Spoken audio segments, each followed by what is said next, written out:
subscribe, follow, like, share. Last Bell Boxing. These guys give you all the exclusives, and next time I get my fight date, it's going to be exclusive on here as well. So make sure you give them all a follow. Hello, welcome to Last Bell Boxing.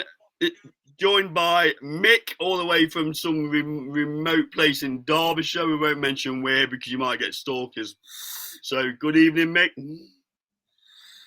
Good evening, buddy. Good evening. So, we're going to cover on this video the fight that, you know, is becoming more and more a distinct possibility if you listen to what Eddie Hearn's saying. AJ versus Jake Paul. I can't quite believe I'm saying it, Mick, if I'm honest with you. But by all accounts, Nikita was over in London yesterday doing the media bit. They're obviously trying to get some traction behind it. Money won't be a problem because it's going to generate so much money.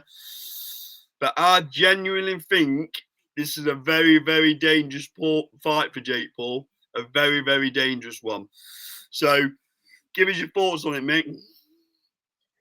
For me, if it's allowed to happen from a sanctioning point of view, it's an absolute disgrace to boxing. We've got somebody who wouldn't win a British title, wouldn't win an area title, never mind fighting against a two-time unified heavyweight champion. There's obviously the weight disparity. You're talking AJ 240, 250 against a Jake Paul he's just weighed in against Chavez at 199, I believe. Yep. So there's a big difference there in size anyway. But then there's a huge leap when it comes to skill level. You're potentially putting a kid in here to get seriously hurt. And what potentially we're looking at, if that happens, you're going to have all these organizations after it talking about how it should never have happened. Well, you're the ones who are sanctioning it. Do you think Eddie Hearn's got a responsibility somewhere here to try and ensure that? I mean, can he stand in the way? I don't know when there's that many zeros on the end of the check, but it just feels wrong, doesn't it? On so many levels, it just feels wrong. For me, it's wrong. But if you were Eddie Hearn's got one responsibility: Anthony Joshua. That's his responsibility, guiding his career, making his money. Yeah. So if he gets that fight for Anthony Joshua, he's done his job. Look, if it's allowed to happen. Yeah.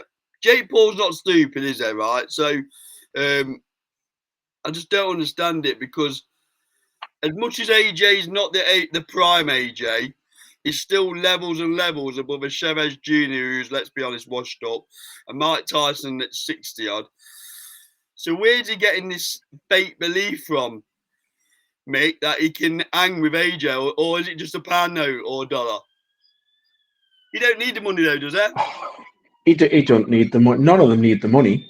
But let's be honest, the whole thing about Jake Paul, what Jake Paul's done in boxing as a boxer is more of a sham than anything. What Jake Paul's done in boxing in other ways is massively influential, and he's done a lot of good stuff, a lot of very good work. Seems to have a great work ethic. I said if he kept the suit on rather than the gloves, I'd have a lot of respect for the guy for what he's done with MVP. You know, the journey he's on with female boxing is very, you know, you've got to acknowledge that he's doing a great job and earning them career high purses. But he's got this first, hasn't he, to get in the ring and try. I think what he's trying to do is create credibility around his career. And it's worrying, right? Because you're going from Chavez Jr. to Anthony Joshua. It's a leap beyond beliefs, right? And he could seriously get hurt. You don't play boxing. I don't believe it'll happen. I just think it's gonna seem like it's very close, but it's always going to be too far away. I don't think it'll happen. He's a very clever marketing person, Jake Paul, as well, isn't he? Very good at using people's names to rocket his career, because there is talk about Broner, isn't there? Now that is believable. Adrian Broner I can see that.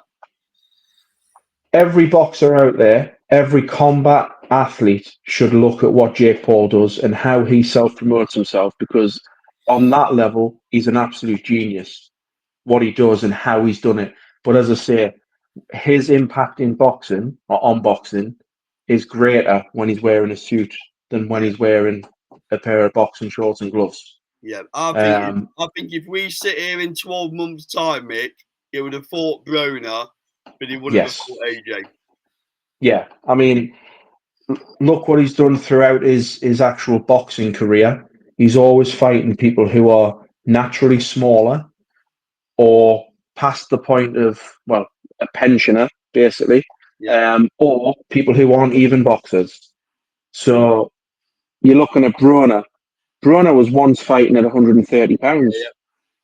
So you're talking a guy who he cuts to 200, does Jake Paul at times. He cuts to 200 against a guy who started at 130 and he went to welterweight, didn't he? He fought at 147 to win a title.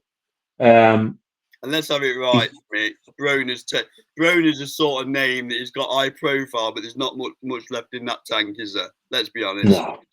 I mean, what was the last one? Was it Blair Cobbs, I think it was? Blair Cobbs.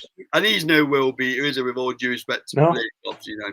I mean, before that, if you look at who's beaten Broner, bear in mind, he's never been stopped. He's only ever lost on decision.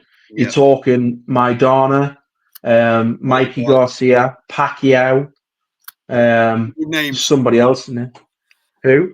Some good names in that, isn't there? Yeah. You know, there's some big time names in there who's beaten them, but they're all similar size. You're getting a guy who's 4-weight world champion, but had his struggles. He's still battling his demons now. Yeah. Clearly hasn't got anything left in the tank, and he's fighting a guy who's far bigger than him. Yeah. It's just it's a mismatch. It is. Okay. So that's mine and Mick's thoughts on AJ versus Jake Paul and his other potential opponents. Agree or disagree? Post your comments below. Like, comment, subscribe. This has been Last Bell Boxing, proudly sponsored by LW Liftings and SC Travel. We'll see you on the next video. Cheers, Mick. Thank you.